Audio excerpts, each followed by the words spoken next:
성경 말씀 찾아 읽겠습니다. 데살로니가 전서, 우리가 계속 읽는 본문입니다. 본문 순서를 좀 뒤로 쭉 빼는데요. 5장입니다. 데살로니가 전서 5장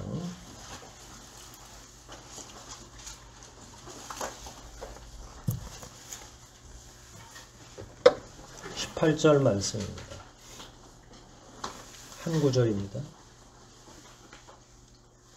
우리 합독하겠습니다. 같이 읽겠습니다. 데살로니가 전서 5장 18절 말씀입니다. 찾으신 것 같은데 우리 한 목소리로 읽기를 시작하겠습니다. 범사에 감사하라. 이는 그리스도 예수 안에서 너희를 향하신 하나님의 뜻이니라.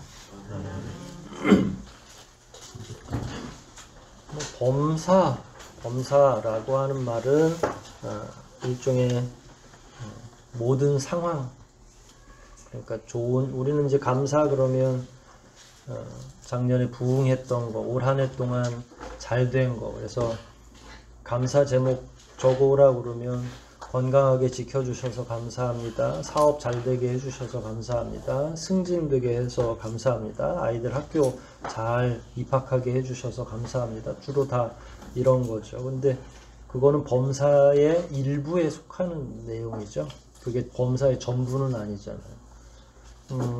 역설적으로 보면 슬픈 일 가운데도 감사하는 거죠. 근데 이거는 강제로는 안 돼요. 사실 이제 저는 이제 목회자로서 상가에 이렇게 자주 방문을 하게 되잖아요. 잔치집에는 제가 핑계대고 못 가도 상가는 꼭 가니까, 그러면 이제 누군가 돌아가셨으니까 제가 상가를 가죠. 그러면 슬퍼하는 유족을 이제 교회에서 권사님들이나 집사님이 가면 아유 울지 마. 그러면 천국 가셨는데 뭘 그렇게 울어 그러는데, 아니 울어야죠. 그걸 뭐하러 강제로 안 울겠어요. 하지만 그 의미를 새기는 거죠. 어떻게 사셨는지, 하나님이 왜 지금 더 과거도 아니고 더 미래도 아니고 지금 그 영혼을 하늘로 옮기셨는지, 이런 의미를 생각하는 거지. 그리스도인이 피도 눈물도 없고 육신적으로 헤어지는 거 맞잖아요. 물론 원수처럼 지내던 남편이 죽어서 눈물이 안 나오는 거는 그건 어쩔 수 없어요. 그건 신앙으로 승리한 게 아니라 환경으로 승리한 거예요. 마음에서. 그런데 웬만하면 울어요. 괜찮아요. 그리고 나서 그 상황을 반추할 시간이 되면 감사하다고 이야기 나오겠죠. 부모님이 돌아가신 것도 그때는 경황이 없어서 몰랐지만 시간이 한참 지나고 나니까 그 시간이 필요해요. 애도의 시간도 필요하고 정리의 시간도 필요한데 그 시간이 지나서야 비로소 감사가 되는 건데, 이 목사님이나 혹은 권사님, 집사님들이 가서 강제로 감사하도록, 그래도 천국 이 땅보다 얼마나 좋냐고, 자기 가라고 그러면 싫어하면서 간 사람에 대해서는 굉장히 기뻐하라고 자꾸 이야기하는 거죠. 그거는 저는 감사라고 보기에는 어렵고, 감사는 어디서 나와야 돼요? 그냥 자기 내면에서 진짜 고민과 그 반성을 거듭해서 나와야 그게 참 감사지, 목사가 이렇게 강제로 시킨다고 그게 감사가 되겠습니까? 저는 사실 이 절기 예배 중에 추수감사가 사실 제일 어려워요. 농사도 안 짓는데 매년 이거 추수감사 하자고 그러고, 여기도 심지어 몇 년 전에는 파인애플도 올라왔어요. 농사도 안 짓는데. 키위까지는 인정. 왜냐면 이건 지금 우리나라에서 생산되니까. 이거 호박도 사오신 거예요? 농사를 지은 거예요? 아, 농사 지은 거예요? 아, 이거 할렐루야네요, 저거는. 바나나는 누가 농사를 지었어요? 감귤은 제주도에서 온 게 맞아요. 농사 지은 분 통해서 올려보낸 거 맞아요. 우리 산 게 아니라.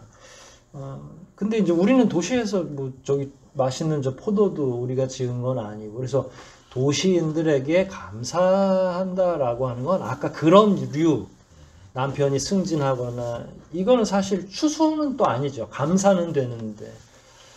참 그런 면에서 쉽지 않은데, 올해는 더 힘들겠어요. 왜 힘들어요? 지난 2년 동안 뭘 거뒀죠?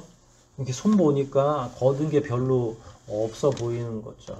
코로나 내내 2년 동안에 얼마나 힘들었는지, 그게 그렇다고 해서 뭐 우리 교회만 힘든 게 아니라 가정들, 사업장들, 전 국민이, 심지어 온 인류가 지금 힘겨운 상황인데, 거기서 우리가 또 눈치 없게 추수감사주일 예배 드린다고 한 거예요. 그러면 이제 저는 반항심이 되게 많은 성격인데, 제가 만약에 평신도였다면, 아휴, 감사할 것 하나도 없는데 헌금 거들라고 또 이거 추수감사주일 하라고 그러는 거 아니야? 이렇게 생각할 수도 있겠죠. 거둔들 또 얼마나 걷겠어요. 우리 다 가난한데. 그게 아니라 묵상할 시간이 많이 없잖아요. 참된 감사에 대한 묵상이라도 한번 1년 내내 하면 참 좋지만, 그래도 한 번 정도는 우리가 또 이런 부분에 대해서 묵상해야 되니까, 직접 농사도 안 짓고 거둔 것도 없어 보이고 손 보니까 다 빈손인 것 같고, 그럼에도 불구하고 우리는 영의 사람들이거든요. 그러니까 물질적으로 지금 보여지는 이런 추수물들은 내 손으로 못 거뒀다 할지라도 영의 사람들은 뭘 또 거둘 수 있는 거예요? 이 영의 열매들이 있죠.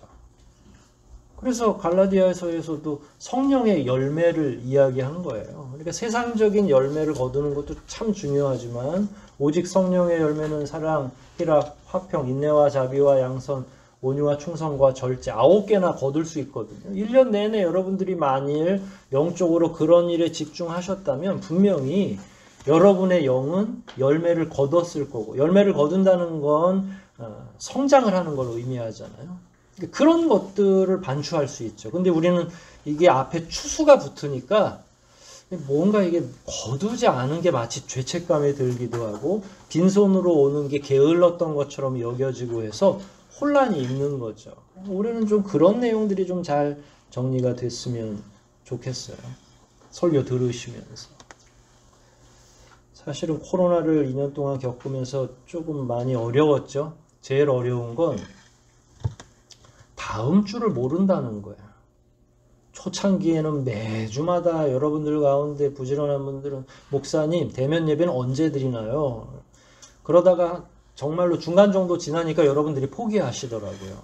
안 물어봐. 왜냐면 나도 특별한 정보가 없다는 걸 안 거지. 나는 무슨 정보가 있겠어요. 제가 하나님한테 무전기로 연락 듣는 것도 아닌데. 제가 알면 알려드렸죠. 하나도 모르죠. 그게 사실 굉장히 불안한 거예요. 미래에 대한 예측이 안 된다는 게 너무 힘든 거죠. 사실 11월부터 드립니다. 그러면 그때까지 진짜 뭔가 준비해가지고 그 안에 프로그램도 진행하고 뭐 이러면 되는데, 이걸 언제까지 어떻게 해야 될지를 모르니까 교회가 그야말로 젊은 친구들 말로는 멘탈이 나가버리는 거죠. 정신이 이렇게 제대로 박혀 있지 않아요. 코로나 전에는요, 우리가 예언자가 아니라도 대충 예언할 수 있죠. 부활절이 지나면 이제 여름 성경학교를 준비해요. 교회 학교에서부터 시간표 다 역산해서 여름 성경학교 지나면 뭘 해요? 가을 되면 오늘 같은 추수감사주일 하죠. 추수감사주일 끝나자마자 또 뭘 준비하러 확 들어가죠? 성탄.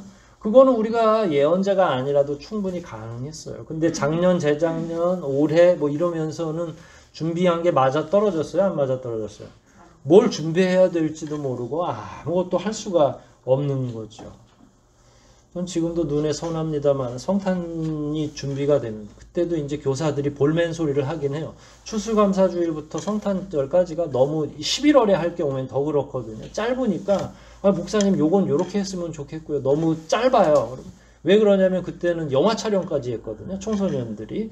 그래가지고 상영하는데 쉽지 않았거든요. 그러니까 그런 것들이 끊임없이 계속 우리 안에 있었기 때문에 누가 시키지 않아도 미래적 예측들이 다 가능하고, 그런 상황에서 우리가 교회 생활을 하니까, 그리고 누군가는 계속 그 타임키퍼라고 그래서 그런 시간표를 관리해주고 쭉 그런 걸 진행해 왔으니까 아무런 불편도 없이 그냥 우리는 그런 것에 편승해서 여기까지 온 건데, 이제는 예측 자체가 불가능하잖아요. 지금 혹시 성탄절 뭐 공연 준비하고 계시는 분들 계세요? 요거 끝나면 부서별로 뭐 찬양 준비 하실 분 계신가요? 지금 성탄절이 문제가 아니에요. 왜냐면 어제까지도 3,000명이 넘었잖아요. 뭐 5,000명 되면 어떻게 한다, 10,000명 되면 어떻게 한다 그러는데 이제 불안하죠. 우리 기도는 요 정도로 3,000명으로라도 유지돼서 대면 예배만이라도 일부 예배만이라도 뭐 이러면서 우리는 마음 졸이고 있는데, 이런 게 이제 작년 한 해에 우리 가운데 이렇게 쫙 자기도 모르는 사이에 자리 잡고 있는 이야기죠. 이제 위드 코로나 그래서 대면 예배 드리고 이런데, 추수감사주일 이거 이제 승재군한테 이 프랭카드 찾으라고 하면서 아유, 교인들한테 이거 감사 제목 찾으라는 것도 어떻게 보면 곤혹스럽겠다라는 생각을 한 거죠. 한번 뭐 짧게라도 생각을 해보셨습니까? 그러니까 이 목회자가 절기를 운영하는 게 되게 쉽지 않아요. 제가 여러분들에게 억지로 막 짜내는 거죠. 마른 수건 짜내듯이. 왜냐하면 여러분들은 그동안 어떤 생각을 하고 2년을 버텼냐면 다 안 되고 있다, 뭔가 지금 문제가 있다라고 하는 의식 속에서 2년 동안 살았기 때문에 기본적으로 긍정적인 면, 능동적인 면보다는 수동적이고 그야말로 부정적인 면을 많이 고민하면서 여기까지 오신 거예요. 근데 갑자기 감사는 긍정적인 용어예요? 부정적인 용어예요? 당연히 긍정적인 용어잖아요. 수동적 사고를 가지고 계속 살아왔는데 이제 와서 갑자기 추수감사주일 됐다고 해서 긍정적인 용어로 싹 바꾸고 뭔가 감사할 거 이렇게 찾으라고 그러면 사람들이 당황하겠죠. 근데 그럼에도 불구하고 여러분들은 잘 살아 계시고 여기까지 오신 거잖아요. 여러 가지 제어가 있고 어려움이 있지만 그럼에도 불구하고 여러분들이 여기까지 잘 오신 건 누구 덕분이에요? 마스크 덕분이에요? 하나님 덕분이죠. 아이고 할렐루야. 네. 우리는 뭘 감사할까요? 아까 눈에 보이는 거 말고 영의 문제로도 좀 접근할 필요가 있겠다 싶어요. 환난과 풍파에 관해서 이야기했으니까 좀 그 얘기를 더 해볼게요. 교회의 역사를 보면 늘 수많은 환난과 핍박 가운데, 어려운 가운데 직면해 있었죠. 그런데 되짚어보면 그 환난의 이유가 있어요. 원인이 있어요. 교회는 왜 환난과 핍박을 당했죠? 코로나 때문에 당했다고 생각하시면 안 되고, 이건 최근인 거고요. 교회는 무엇 때문에 환난과 핍박을 당했어요? 뭘 지키려고. 예, 대부분 역사를 보면 믿음 지키려고 하다가 돌 맞고 순교하고 그런 거예요. 그러니까 그럴 때는 뭔가 투철해지고 정신이 더 번쩍 들지요. 근데 요번에 이 환난과 풍파는 뭐예요? 이거는 좀 신앙적인 차원하고는 좀 다른 문제가 발생한 거죠. 이게 신앙의 문제 때문에 우리가 환난과 풍파를 당하고 있진 않죠.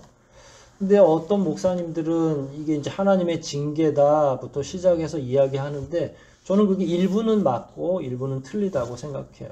이게 보편적인 하나님의 역사 운영 방식에 이런 것들이 있으니까 뭐 잘못했기 때문에 막 우한에서 바이러스를 퍼뜨리고 이렇게 하신 건 같지는 않고 그런 면에서 본다면 징계인 것도 경고인 것도 맞지만 그러나 더 많은 부분은 뭐예요? 그냥 인간의 부주의인 거죠. 그리고 우리의 신앙과는 또 다른 문제죠. 원래 환난이 오려면 우리가 신앙을 잘 해야 되는 때가 있죠. 그 경고와 징계는 또 다른 문제인 거고요. 우리가 잘못하면 징계와 경고가 오는 거고 신앙을 잘 지켰음에도 불구하고 우리를 더 연단시킬 목적이 있다면 신약 성경과 구약 성경을 보면 환난을 주시더라고요. 믿음의 시련을 통해서 우리의 믿음을 성장시키기 원하실 때에는. 그러니까 조금씩 다 다른 거예요.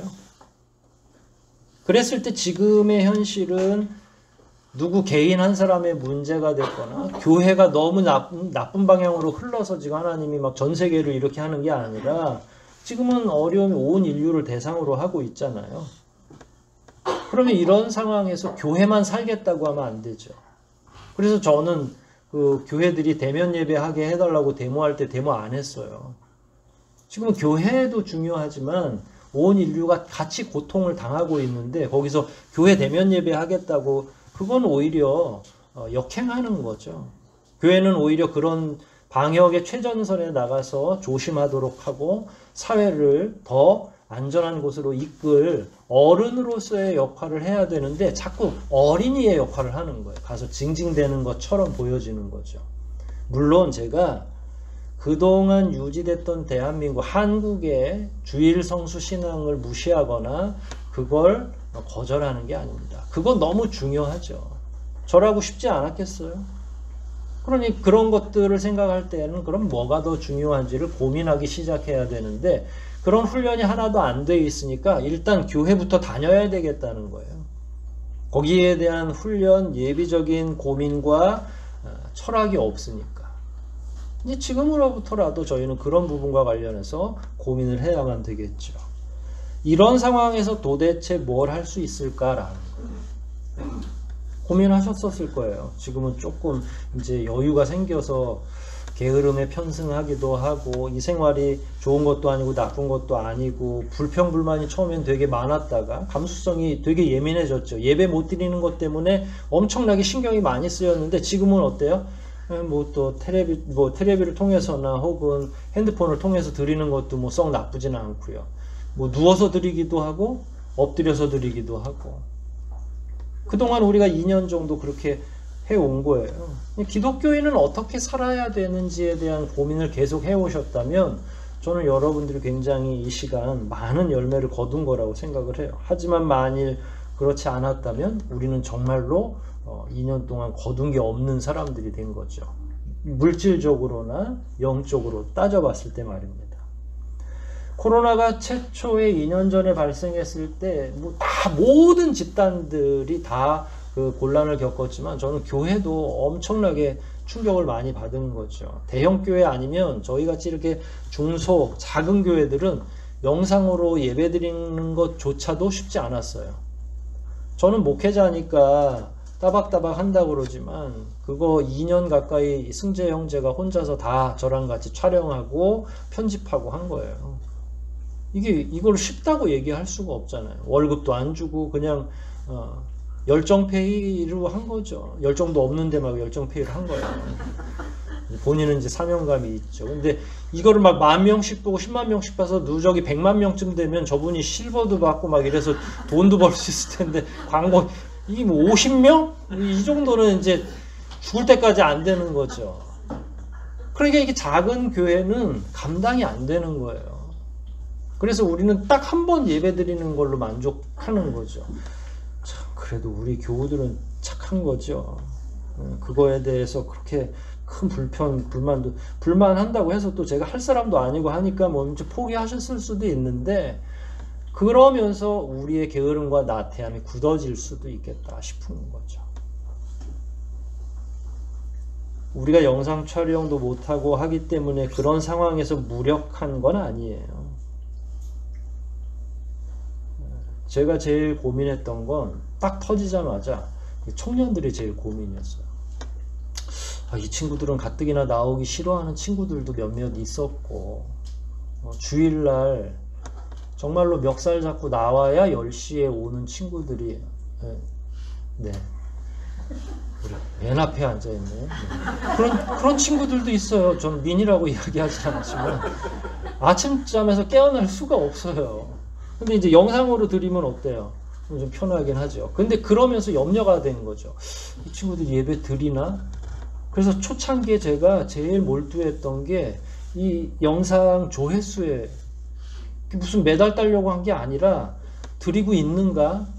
그럼 아침 11시쯤이면 한 3명, 4명 그거 읽은 거예요. 표시가 되잖아요. 여러분들이 그 예배 시간에 들어오시는 분들이. 근데 이게 분포를 딱 보니까 어른들은 거의 그 시간에 들어와요. 관성적으로 11시에 거의 들어와요. 청년들은 언제쯤 들어오냐면 12시 지나서 밥 먹고 들어와요. 이게 이미 예배가 돼 있으니까. 네. 거짓말이 아니에요. 보면 수치적으로. 근데 또 다행인 건 한 주 지나면 막 60회씩 또 봐요. 근데 그 이면에는 우리 강성봉 권사님 중간쯤마다 전화 오면 다시 처음부터 보셔야 되고 이런 경우도 있고요.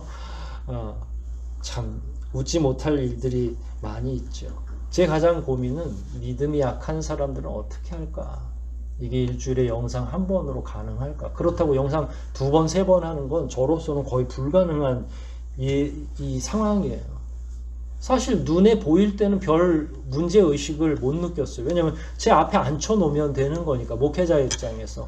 그 영혼이 아무리 속으로 힘든지 어떤지는 몰라도 내 눈 앞에 있으니까 되고 있다고 착각을 하는 거죠. 이게 다 착각인 거예요, 잘못하면. 그러니까 그런 부분이 드러나기 시작하니까 이거 신앙을 처음부터 다시 생각해야 되는구나. 대면 예배한다고 이게 더 거룩한 예배가 되고 영상 예배이기 때문에 허투루 드린다라고 보고 싶지 않아요. 뭘 해도 안 될 수가 있고요, 뭘 해도 잘 될 수가 있는 거죠. 여기 나와 있는 여러분들이 지금 만일 온전한 마음으로 예배 드리면 그보다 더 좋은 예배는 없어요. 하나님이 다 받으실 겁니다. 영상 예배도 마찬가지예요. 여러분들이 긴장하고 그 텔레비전에 나오는 제 얼굴 보면서 그냥 예배 드리고, 저는 그걸 보는 게 얼마나 고역인지 몰라요. 제가 찍어 놓고도. 근데 그럼에도 불구하고 만일 말씀의 은혜를 받고 한다면 그것도 뭐 나무랄 필요가 없죠. 이러는 과정들이 지난 2년 동안 저로 하여금 많은 고민을 하게 한다는 거죠. 그랬을 때 2년을 보내고 나서 지금은 어떤가 라고 한 거예요. 지금의 나는 성장했는가? 지금의 나는 이런 여러 가지 고민 가운데서 성장해 왔는가? 그냥 한 주 한 주 예배 드리는 것으로 만족하는 게 아니라 이런 상황 가운데 그리스도인이 과연 어떤 자세를 취해야 되는지, 내가 어떻게 가정을 관리할 것인지, 이 상황에서 어린 아이들 예배도 못 드리고 청소년들도 못 만나고 있는데, 그러면 그 사이에 그 어린 영혼들을 위해서는 뭘 해야 되는지를 끊임없이 고민하셨다면 저는 절대로 여러분의 손이 가볍지 않다고 생각해요. 많은 걸 거둔 거라고 생각을 합니다. 그래서 이런 환란이 또 와도 이제는 우리는 당황하지 않을 수 있는 거죠. 그런데 만일 우리 스스로가 거기에 대한 힘을 얻지 못했다면, 지혜를 발견하지 못했다면 우리는 허송생활한 거죠. 2년 동안이나. 그래도 유익함이 있겠죠. 왜 유익함이 있냐면 신앙은 항상 이런 위기 가운데서 성장하도록 되어 있어요. 힘이 넘치고 뭔가 잘 될 때는 남의 믿음이 성장해요. 내 믿음이 성장하는 게 아니라. 그래서 잠시 목회자를 통해 증거되는 설교에 은혜도 받을 수 있고 하지만 전적으로 밑바닥부터 변화시킬 수 있는 동력으로서의 자기 사상은 준비되어 있지 않은 거죠. 그러니까 목사가 얘기하는 거에 은혜도 받고 다 해요. 그렇지만 그걸 자기 사상으로 받아들이지 않아요. 일반적으로 편안할 때에는. 근데 언제 곱씹기 시작해요? 우리 일상생활에서 볼 때 저는 아플 때 제일 많이 곱씹더라고요. 참 인간이 간사하죠. 왜 아팠나? 하나님 징계인가부터 시작해서 하나님 시키지도 않은 회개를 막 하기 시작을 합니다. 또 젊은 부모들은 자기가 아프지 않고 아들이 아파도 막 기도하기 시작. 하나님 다 제 잘못입니다. 이 아이 대신 저를 아프게 해주세요. 근데 그 생활이 쭉 되면 아마 그냥 그 가정이 회개가 늘 넘쳐나고 하나님의 뜻을 막 찾아가겠죠. 2년 동안 우리에게 하나님이 그 시간을 준 거예요. 어느 한 사람을 아프게 하는 대신에 온 인류가 같이 철학적인 부분, 영적인 부분을 되새김할 수 있도록 우리는 지금 방향이 맞는가? 우리의 가정은 잘 영적으로 지켜지고 있는가? 라는 걸 고민하게 하는 거죠. 성경에서 삼손이 언제 철이 들죠? 삼손. 드릴라 만나러 가고 막 여기저기 막 주색 잡기에 한창일 때 그의 영이 막 출중했나요? 민감했어요? 그럼요. 그때 물론 이방인들을 막 쳐 죽이기도 하고 해요. 그런데 그건 개인적 개인적 분노와 복수가 엄청나게 많이 작용한 거거든요. 삼손이 그럼 언제 철이 났어요? 눈 빠지고 감옥 가가지고 머리 잘린 다음에 힘을 잃었을 때 비로소 자기 스스로를 돌아보기 시작한 거예요. 언제 믿음이 극대화됐어요? 삼손의 믿음은 마지막에 그 연회장인지 성전인지 어딘지에 두 기둥 사이에 자기 팔을 딱 붙였을 때 가장 위대한, 삼손의 인생에 있어서는 가장 위대한 믿음이 있는 거죠. 그 어려움 속에서 자기를 되돌아본 거예요. 그래서 거기서 누구를 발견한 거예요? 거지 같은 삼손을 발견한 거예요. 내가 이렇게 추하게 살았구나. 내가 이렇게 개인적인 욕망에 사로잡혀 있었구나라는 걸 눈이 빠지고서야, 세상이 안 보이는 환란을 경험하고서야, 독방에 가로막히고 그 안에 갇히고 나서야 자기 자신을 돌보기 시작하고 자기의 영을 되돌아보기 시작한 거죠. 하나님이 2년 동안 저와 여러분을 감옥에 넣으신 거예요. 코앞까지 감옥을 딱 갖다 놓으신 거예요. 이게 얼마나 답답한 일인지 모르겠어요. 저는 그나마 지금 이거 칸막이 했다고 이 마스크 벗으라고 했으니까 다행이지. 94 끼면 94 끼고 말하는 거 자체가 쉽지가 않아요. 어디 회의만 가면 아주 죽을 맛이거든요. 하나님이 주신 개인적 감옥처럼 느껴지는 거죠. 그 가운데 우리는 뭘 알아야 되느냐? 이렇게 내가 연약하구나. 그동안에 숨 쉬는 건 자연스러운 줄 알았어요. 마스크 벗었을 땐 별일 없었잖아요. 3년 전에 여러분들이 숨 참느라고 힘드신 적 있었어요? 마스크 찾아다니느라고 막 고민하신 적 있나요? 이제는 별게 다 문제가 된 시대, 별게 다 장애가 된 시대. 그러고 나니까 우리는 지금 어디로 가고 있는가라는 거예요. 저는 쓰다가 사실은 한 문장을 날려버렸는데, 다른 과학 집단에서도 그렇고요, 의학 집단 뭐 다 할 것 없이, 심지어 인문학자들도 다 포스트 코로나에 대해서 이야기해요. 코로나 시대 이후에는 그런 교회는 어떻게 할 것이냐는 안 해요. 이게 신학자들이 모임을 안 가져요. 그게 무슨 생각이냐면 그냥 다시 와서 예배드리면 원상태가 된다고 생각하는 거예요. 저는 그렇게 생각하지 않아요. 여러분들이 그동안 2년 동안에 하나님과의 관계가 정말로 좋았다면 저만 잘하면 되죠, 앞으로. 근데 지금 그렇지가 않잖아요. 솔직히 되돌아보면. 2년 동안 우리가 정말로 자기 스스로를 갈고 닦고 이 자리에 온 건가요? 그렇지 않잖아요. 간절함은 있었지만 개인적인 변화와 하나님 앞에서의 낮아짐, 이런 거는 추진되지 않고 있었던 거예요. 그러니까 코로나 가면 원래대로 다 회복될 것이다. 절대로 저는 그렇게 보지 않는다는 거예요. 그럼 거기서부터 다시 시작해야 되는 거죠. 마치 6.25 이후에 재건에 힘썼던 것처럼 코로나 이후에 교회는 재건을 해야 되는 거예요. 건물의 재건이 아니라 저하고 여러분의 무너진 신앙을 재건하는 거죠. 그건 느헤미야가 했던 성전 그리고 성벽 재건하고 똑같은 일인 거죠.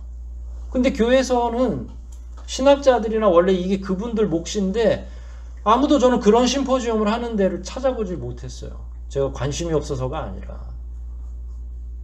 목사님들이 모여서 노회든 총회든 모여서 그럼 앞으로 우리는 코로나가 다 지나간다면 얼마나 더 열정적으로 사역해야 되죠? 라고 질문해야 되고 그 문제를 같이 합의해야 되는데 얘기하지 않는다는 거예요. 그러니까 코로나만 가면 되는 줄 아는 거죠.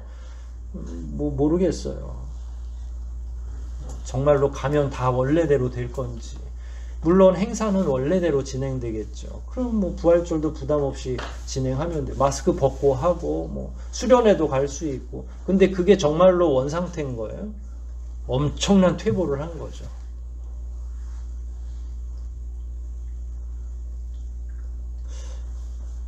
가장 신앙이 단순해지고 순결해지는 순간은요, 이런 어려움 앞에 완전히 정면으로 직면했을 때, 더 이상 자기를 숨길 수 없을 때, 그러니까 자기가 다 드러나야 되는 거죠. 그거는 저는 여러분들을 알 수가 없죠.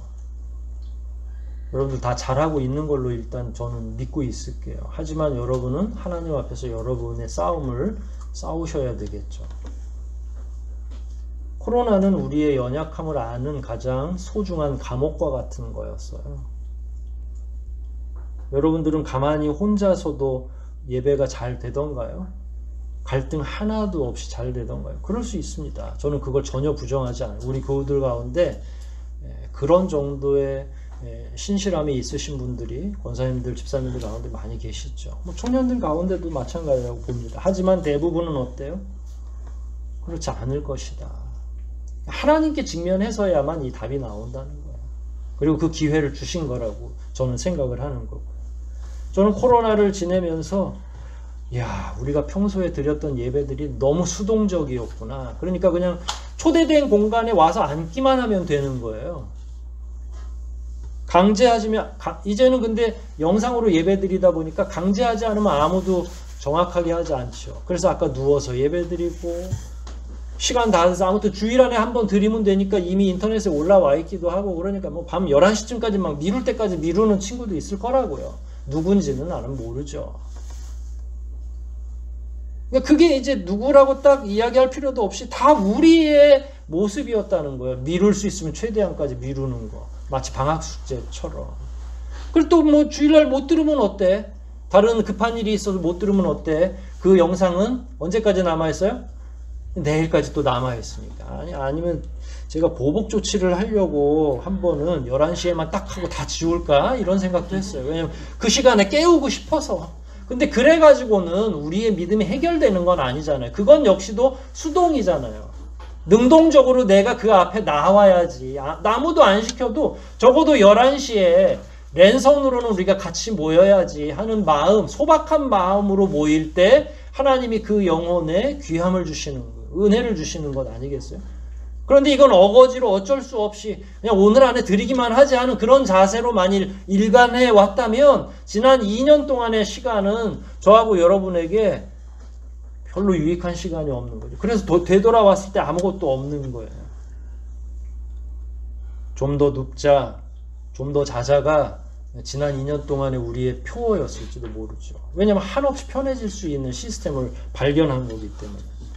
영상 예배 드리면서 우리 믿음의 한계가 드러났습니다. 제 얘기예요. 제가 여러분들 손가락질 하려고 하는 게 아니라 어디까지 나태해질 수 있는지를 우리는 다 본 거죠. 그쵸? 나만 그렇군요. 여러분 대답을 안 하시는 거 보니까. 그게 어떻게 보면 유익이에요.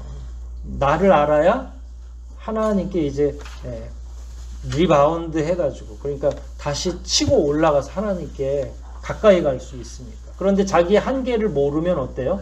나는 잘하고 있는가 봐. 그러니까 영상 예배를 올리니까 영상 예배를 그냥 한번 시청하는 게 되게 잘하는 거라고 우리 스스로가 생각하고 있었는데 천만의 말씀이에요.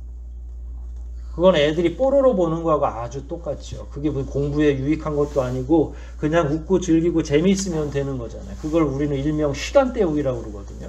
혹시 저의 모든 설교들이 여러분에게 있어서 하나님 앞에 죄책감을 벗기 위한 시간 때우기 정도로 들렸다면 저하고 여러분은 실패한 거죠. 지난 2년 동안. 하나님이 원하셨던 건 그게 아니라 얘들아 너희들이 얼마나 수동적인 사람인지 나에게 나오는 그 시간을 얼마나 나태하고 게으르게 그동안 해왔는지 이번 기회를 통해서 전적으로 알게 될 거야.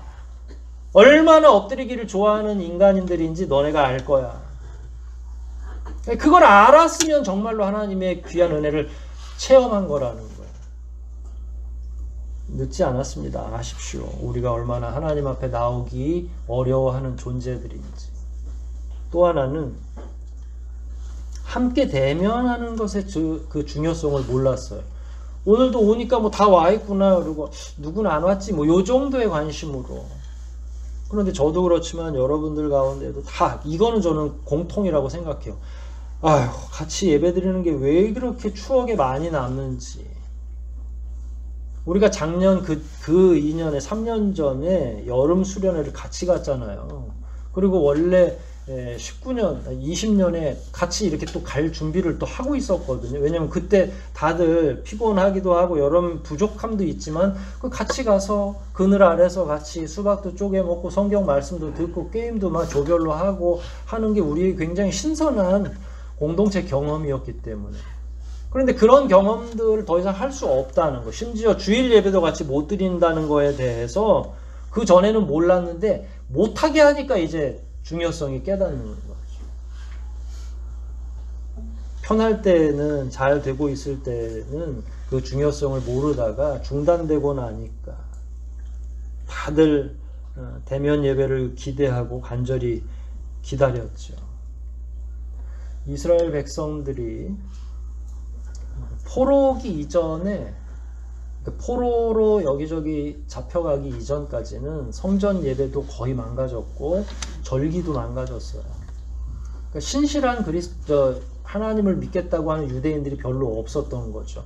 근데 제사장들은 유지하기 위해서 일부러라도 자기들의 권한을 강화시키고 뭐 등등 신약의 시대까지 오는 그 늘 우리가 사용하는 히스토리들이 있잖아요. 그런데 이 사람들이 뿔뿔이 다 잡혀가고 포로로 잡혀가니까 어디 생각이 그렇게 나겠어요? 예루살렘 성전에서 예배드리든. 그런데 갈 수가 없는 거예요. 너무 멀리 떨어져 있고 뭐 오늘날 차 타고 서너 시간이라도 차만 있으면 한번 갔다 올 만한데 그때는 뭐 가는데 45일 오는데 45일이에요. 어떻게 가겠어요? 그리고 갈 수도 없어. 여기 처자식 다 있고 잡혀있는 신세니까. 그래서 어디로 모였냐면 바벨론 강가에 나온 안식일만 되면 저 종로 3가에 무슨 공원이죠? 탑골 공원에 어르신들 모이는 것처럼 주섬주섬 모여서 거기서 강을 바라보면서 흥얼흥얼 노래를 부르는 거예요. 바벨론 강가에서 예루살렘을 향해서. 무엇 때문에? 그 예루살렘에서 드렸던 예배 때문에. 여러분들은 어떠셨어요? 간절히 기다렸죠. 공동체 예배가 이처럼 중요한지는 몰랐죠. 왜냐하면 그동안에는 그냥 정리되어 있고 차려진 밥상에 여러분들은 심지어 숟가락도 안 갖고 오는 경우도 많이 있죠. 그렇게 해서 편안하게 예배 드렸는데 그런 방식이 깨지고 나니까 드리고 싶어도 드릴 수가 없는 상황에 직면하게 된 거죠. 예전부터 교회 안에는요, 영상으로 예배하는 것, 온라인 예배, 온라인 교회까지 실험적으로 등장했어요. 근데 많은 사람들이 그거는 영적이지 않다부터 시작해서 뭐 여러 가지 반대를 했는데 이번 기회를 통해서 온라인으로 공동체를 한다는 건 불가능하다라고 하는 결론이 확실히 난 거죠. 어때요, 여러분들은? 맛이 안 나잖아요. 제가 카메라 쳐다보고 2년 동안 예배 드리는데 설교를 하는데 정말로 한계에 다다르겠더라고요. 이게 무슨 특강 강의 녹화하는 것 같으면 모르겠는데 말씀을 해줘야 소리를 치든 얼굴을 마주치고 눈을 마주쳐야 이게 영과 영이 마주치는 게 이 안에 있잖아요. 불가능한 거죠. 아무리 시대가 좋아지고 영상으로 더 편하게 예배할 수 있는, 그래서 여러분 가정마다 뭐 하나만 누르면 목사님이 땅 하고 나타날 수 있다 할지라도 이거는 정말로 교회로서는 못할 짓이구나. 이게 다른 집단이면 모르겠는데 이런 걸 깨달으면 저는 여러분들이 앞으로의 여러분의 공동체 생활은 변하리라고 생각하는 거죠. 그게 어려움 가운데서 얻는 어떻게 보면 열매 가운데 하나인 거예요. 추수감사주의를 기해서 우리가 아무것도 얻은 게 없는 게 아니라 첫째는 자기의 무기력함, 내가 얼마나 나태하고 게으른지를 깨달은 거고요. 두 번째로는 공동체 예배에 대한 그리움. 우리는 정말로 공동체로 살 수밖에 없구나. 효우하고 정우가 오늘 일찍 오고 시은이하고 다은이가 조금 늦게 왔어요. 그랬더니 효우가 또 시은이 언니를 안아줘요. 제가 오라고 그렇게 얘기해도 안 오더니 시은이 언니가 오니까 자기가 가서 안아주더라고요. 교회는 이렇게 키우는 거구나, 아이들을. 그게 달리 설명할 수가 없는 거잖아요. 물론 애들 키우는 것만 그렇습니까? 우리의 성도의 교제는 어때요? 얼마든지 카톡으로 선물도 보내고 필요하면 부조도 할 수 있더라고요. 돈도 보내는 기능이 있어요. 안부를 물을 수 있죠. 근데 그거는 정말로 어쩔 수 없어서 하는 거고요. 가장 좋은 거 면대면 얼굴을 보는 거죠. 그래서 2년 동안에 시간이 지나면 지날수록 우리는 대면 예배에 대한 그리움, 갈증 이런 게 생겨나기 시작한 거죠. 적어도 그거는 계시겠죠. 그 마음은. 솔직히. 우리는 그동안 개인적인 신앙의 면에서는 다분히 낙심하고 그 연약함을 깨달았죠. 이것도 열매라는 거예요. 또 한편으로는 공동체에 대한 소원은 증폭되는 거죠. 왜냐하면 이게 오묘해요. 옛날부터 학자들이 왜 공동체로 모여야 되는지에 대한 이유를 설명했어요. 그 가장 중요한 이유는 연약하기 때문에. 나 혼자서는 하나님 앞에 나아가는 게 쉽지 않기 때문에. 그래도 같이 모여서 찬송하면 뜨거워지는 게 쉬워요. 여기 혼자 나와서 예배하는 거 그거 보통 어려운 거 아니에요. 권사님들이 아침에 나오셔가지고 찬송하고 기도하는 거 그거 굉장히 어려운 일입니다. 같이 함께 목소리를 합하고 같이 귀를 기울여주고 같이 경청하고 같이 거기에서 슬픔과 희노애락을 느끼고 말씀 안에서 새로운 은혜들을 같이 느끼는 거, 이게 엄청난 거라는 사실을 우리는 지난 2년 동안 배웠던 거죠. 그러니까 나에 대한 연약함을 느끼면 느낄수록 나를 지지해주고 협력해줄 누가 필요한 거예요? 공동체가 필요했던 거죠. 그거는 당연히 오게 되는 결과라는 거예요. 여러분들이 그걸 생각하셨든 하시지 않았든 말이에요. 제가 사실은 교회 공동체에 대해서 상당히 여러 번 설교를 했어요. 아시잖아요. 우리 교회가 만만한 분들로 이루어진 집단이 아니라는 거. 예전에 막 싸움도 하고 설교 끝났는데 막 멱살만 안 잡았지 막 소리치는 분들도 계셨고, 아유 그냥 막 피눈물이 나죠. 그래서 막 공동체 그러시면 안 된다고, 공동체는 이런 거라고, 여러분들이 아프면 제가 신장 하나라도 주고 이렇게 해서 공동체 해야 된다고 막 수도 없이 얘기했는데, 아이고 요번 되니까 뭐 설교 안 해도 되겠더만. 이 기간을 통해서 공동체를 그리워하기 시작합니다. 교회에서 키워야 되는구나, 아이들은. 교회를 통해서 우리가 하나가 돼야 되는구나. 교회를 통해서 내가 위로를 받는구나. 나만 연약한 게 아니라 연약한 사람들이 여럿이 모여서 하나님을 찬양할 수 있는 거구나. 연약함이 죄가 아니라 오히려 공동체 안에서 섬기고 보완해 줄 수 있는 가장 중요한 요인이 된다는 거예요. 그래서 연약함은 공동체의 출발점이 되는 거죠. 그 두 가지가 우리 가운데서 잘 정립만 되면 하늘소망교회는 포스트 코로나는 괜찮아요. 진짜 계획은 그때부터 짜면 되는 거예요. 우리가 포스트 코로나의 첫째 주는 뭐라고 둘째 주는 뭐라고 이런 걸 얘기하는 게 아니라 적어도 이 정도의 공감되는 형성이 되어 있어야만 그 다음 걸 논의가 되는 거죠. 내가 얼마나 연약해져 있는지를 정확하게 파악하고 오세요. 내가 얼마나 나쁘고 악하고 얼마나 연약한 사람인지를 파악하고 오셔야 공동체가 쉽게 된다는 거예요. 저하고 여러분이 막 살아있고 기가 막 하늘을 향해서 승천하고 있다 그러면 그 공동체 하기 쉽지 않죠. 저는 여러분들이 더 낮아지기를 원해요. 그럼 저도 마찬가지고요. 그랬을 때 한편에서는 우리는 공동체 아니면 살 수가 없구나. 지난 1년 동안 우리는 신앙적인 정체성의 혼란과 동시에 공동체에 대한 열망이 같이 깊어졌죠. 너무나 다행이라고 생각해요. 그동안 이렇게 정리돼서 여러분들이 생각을 안 해서 그렇지 지금 정리한 거예요. 제가 정리해서 말씀드린 거고 여러분 그걸 잘 수용하시고 다시 묵상하시면 되는 거죠. 다만 한 가지는 버리십시오. 뭐냐면 제가 용어를 그냥 하나 만들었어요. 코로나 블랙홀. 이게 뭐냐면 그냥 지금까지 안 됐던 거 있잖아요. 이것저것 안 돼요. 개인적으로 신앙도 그렇고 교회에서 예배 드리는 것도 그렇고 그 다 원인이 뭐예요? 지금까지 우리 안 되는 원인이 뭐예요? 2년 동안. 예, 그게 이제 관성이 되고 버릇이 되잖아요. 그러면 나 때문이라는 생각을 안 하고 전부 어디다가 이야기하냐면 코로나에 대해 다 쓸어 넣는 거예요. 내 문제도 가정의 문제도 가정이 화목하지 않은 것도 가정이 경제적인 문제에 어려움에 봉착해 있는 것도 다 누구 때문이에요? 코로나 때문에. 이게 어떻게 보면 되게 쉬워요. 때로는 이런 쓰레기통이 필요할 때도 있죠. 그러나 믿음은 정확히 나에게 물어보시는 거예요.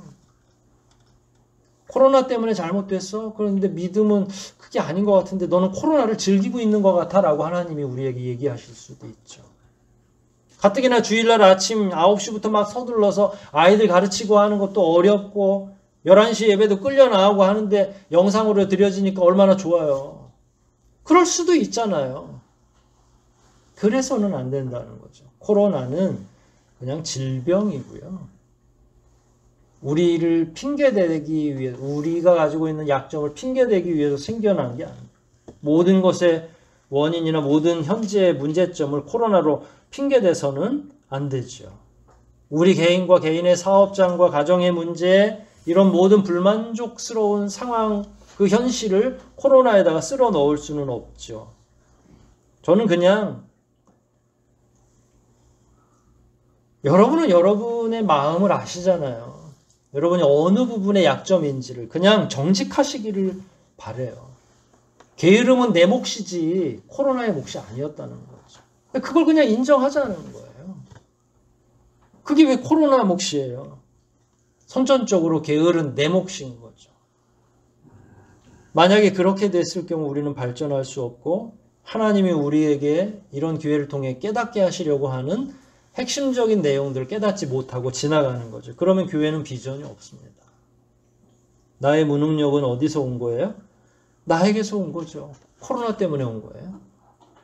물론 그것 때문에 우리가 많은 삶의 영역에 있어서 제재가 된 건 맞지만 그럼에도 불구하고 나의 게으름과 나의 무능함은 내 연약함에서 온 거다. 그걸 오히려 하나님 앞에 시인하고 하나님께 도움을 요청할 필요가 있는 거죠. 하나님, 내가 이처럼 연약한데 하나님이 이 부분을 고쳐주십시오. 차라리 정직하게 이야기하는 게 낫지 않겠습니까? 하나님과 나 사이에 코로나가 문제가 된다고 생각하십니까? 코로나 때문에 믿음 생활이 잘 안 되는 거예요? 그건 교회 공동체 생활이 조금 안 되는 거죠. 달라요, 차원이. 하나님과 나 사이는 코로나가 어떤 변명도 어떤 이유도 될 수 없다는 거죠. 왜냐하면 코로나라도 기도할 수 있어요. 하나님과 내가 1대1로 만나는 건 기도의 영역이죠. 예배의 영역을 통해서도 우리가 명확하게 하나님을 만나긴 하지만 내 의사를 전달하기에는 예배보다는 기도가 훨씬 더 유용하거든요. 아니, 기도할 수 없을 정도로 여러분이 코로나를 되게 앓고 계시는 거예요? 그건 아니잖아요. 그랬을 때 우리는 진짜 하나님 앞에 어떻게 나아가야 되는지가 이제 정리가 되는 거죠. 저는 이게 부정적이라고 생각하지 않아요. 긍정적입니다. 우리의 밑바닥을 받고 그럼에도 불구하고 공동체를 통해서 뭔가를 할 수 있다는 생각이 있는 거죠. 더 묵상하고 더 간절해질 수 있었던 이유가 코로나 시대에 있었던 겁니다. 그 부분은 어떻게 보면 코로나보다 더 무서운 게 와도 변하면 안 되는 거죠. 앞으로 그렇잖아요. 과학자들이 그렇게 예견하더라고요. 제2의 제3의 감염병 사태가 올 수도 있다. 코로나가 다가 아니라는 거예요. 그럼 그때마다 이럴 거예요? 또 무너집니까? 예, 공예배는 못 드리게 된다 할지라도 비상 상황이 다시 선포된다 할지라도 우리의 믿음이 그걸 따라가서는 안 되죠. 그래서 더욱더 우리는 하나님께 나아가야 한다는 사실을 깊이 깨달아야 되는 거죠. 코로나가 오면 올수록 우리는 하나님께 갈 수 있는 기회가 더 많아진다는 반대의 생각을 할 필요가 있어요. 저촉되는 건 우리가 대면에서 예배 드리는 거 그거 하나가 저촉되는 거고요. 하나님 앞에 나아가는 건 얼마든지 가능한 거죠. 하나님께서 원하시는 건 핑계가 아니라 우리의 정직함이죠.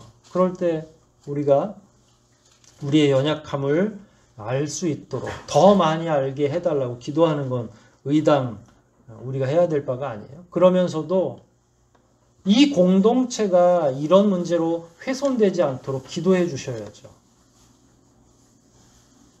지난주에 우리가 대면 예배 드렸는데 대면 예배 직전까지 예산이 마이너스였어요. 왜냐면 이제 가지고 오시는 분들이 있어요. 그래서 이번 주에 뭘 써야 될 돈이 있어서 이제 회계분에게 여쭤봤더니 다 회복됐대요. 또 생각하시면서 준비했던 그 11조를 어디 빵 사 먹은 게 아니라 다 갖고 오신 모양이에요. 그냥 감사하죠. 그런 심정으로 교회를 섬기는 거죠. 교회가 작다고 어려운 게 아니에요. 사람들이 교회가 이렇게 되니까 저한테 계속 물어보는 거예요. 교회 어렵지 않냐?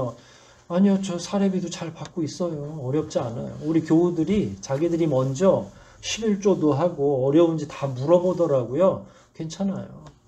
그리고 뭐 우리 교회만 문제면 딴 교회로 갈까봐 걱정인데 딴 교회도 지금 다 어려워서 딴 교회로 옮길 염려도 없고 저도 되게 감사하더라고요. 그런 거죠, 뭐. 대신에 앞으로의 교회는 어떻게 돼야 될까를 우리가 고민해야 될 과정인 거고. 오늘 말씀을 정리하죠. 사실 추수만 놓고 보면 감사할 게 별로 없어 보이죠. 그러나 영적인 부분을 고민하고 묵상해 보면 감사할 게 없는 게 아니라 감사할 게 무엇인지를 우리는 잘 모르고 있었던 거죠. 이제 오늘 말씀을 통해서 여러분들이 깨달은 거죠. 내 연약함을 깨닫는 거, 그거 엄청난 감사할 일이에요. 왜냐하면 철학은 자기 스스로를 아는 일에서부터 시작하거든요. 내가 무지한 것, 내가 어리석은 것, 내가 연약한 것, 거기가 철학의 시작이에요. 신앙의 시작도 저는 동일하다고 생각해요. 칼빈이라고 하는 위대한 신학자가 하나님을 아는 이중지식에서 내 연약함을 알아야 하나님의 위대성을 안다는 거예요. 내가 이토록 죄인이고 무기력하고 어리석고 바보 같은데 하나님이 예수 그리스도를 통해서 나를 구원하셨구나. 하나님의 사랑은 너무 위대하구나 라고 하는 이 대조적인, 근데 그 지식이 하나라는 거예요. 저하고 여러분이 2년 동안 아무것도 몰라도 괜찮아요. 내 연약함만 깨달았다 하더라도 그게 사실은 가장 위대한 신앙과 신학의 출발점이더라고요. 이제 남은 건 뭐냐면 공동체를 위해서 우리가 다시 일어서는 거죠. 하나님이 그 두 가지를 알게 하셨으니까 올해 우리의 추수감사의 제목은 명확해진 거죠. 다행히 여러분들이 개별적으로도 다양한 감사가 있을 것이라고 생각하는데 공동체적으로도 우리가 그 두 가지의 열매를 가지고 있고 맺었다면 무서울 게 뭐가 있겠어요. 우리 내년 더 힘차게 맞이합시다. 이제 얼마 안 남은 올 한 해를 이런 심정으로, 이런 마음으로 자기 자신을 추스리고 준비하고 교회를 위해서 염려한다면 두려워할 게 뭐가 있겠어요. 더 힘내시고 하나님께서 저와 여러분에게 깨닫게 하시는 이 지혜들을 더욱더 여러분 스스로가 갈고 닦아서 하나님이 원하시는 그리스도인의 가정, 그리스도인의 공동체로 형성해 나가시기를 주의 이름으로 축원드립니다. 이 말씀을 생각하면서 기도하십시다. 우리가 농사 짓지 않지만 인생의 농사가 있습니다. 빈털터리처럼 보여지지만 하나님은 한 번도 우리를 굶기시지 않고 빈털터리로 보낸 적이 없으십니다. 우리가 그렇게 느낄 뿐이죠. 말씀드린 것처럼 감사할 게 없는 게 아니라 무엇을 감사해야 될지를 모르는 상황이죠. 이 시간 우리가 함께 읽고 공부하고 나누었던 이 모든 일들을 묵상하시면서 나의 연약함을 더 처절히 알게 하십시오. 그러면서 공동체를 지향하게 하십시오라고 우리 간절한 마음으로 함께 기도하시겠습니다.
하나님 감사합니다. 외형적으로 보면 우리 개인뿐만 아니라 한국 사회가 또 전 세계가 경제적으로나 정치적으로 위기가 있고 많은 것이 무너져 있는 것을 보지만 또 한편으로는 우리 스스로의 무력감과 연약함을 깨달을 때 새로운 희망이 생기는 것을, 공동체의 소망을 둘 수밖에 없다는 사실을 이 시간 알게 하시니 감사합니다. 바라기는 저희들이 더욱더 그런 면에 대해서 깊이 묵상하게 도와주시옵소서. 게으르고 연약한 상태에 놔두지 마시고 저희들의 영을 일깨워 주시고 우리를 통해 이 지역, 이 땅, 이 시대에 어떤 일을 하게 하시려고 하는지를 제대로 깨닫게 해주셔서 하나님의 마음을 흡족하게 하는 성도들로 세워지게 도와주시옵소서. 지난 2년 동안 여러 가지 어려움 가운데 자기의 믿음을 지키고 교회를 위해 끊임없이 기도한 우리 모든 성도들의 기도에 아버지께서 칭찬을 아끼지 말아 주시기를 원합니다. 본인들의 어려움도 있었을 텐데 먼저 교회를 생각하며 아낌없이 헌금하고 염려함으로 기도한 성도들의 그 기도가 또한 공동체를 그리워하며 사랑하는 그 마음이 없었다면 이렇게 대면하는 예배가 의미가 있고 뜻깊을 수 있겠사옵나이까. 이 모든 것들은 한편으로는 아버지의 은혜와 인도하심이며 다른 한편으로는 헌신된 주의 성도들의 무릎 꿇은 기도인 것을 저희가 잘 압니다. 아버지께서 우리 성도 한 사람 한 사람 더욱 복되게 붙잡아 주시고 위로하여 주시고 칭찬하여 주시고 2해 동안 수고한 그 수고가 헛되지 않도록 늘 격려하여 주시옵소서. 모든 것 주님께 의탁하오며 우리를 구원하신 예수 그리스도 이름 받들어 감사하며 기도하옵나이다. 아멘.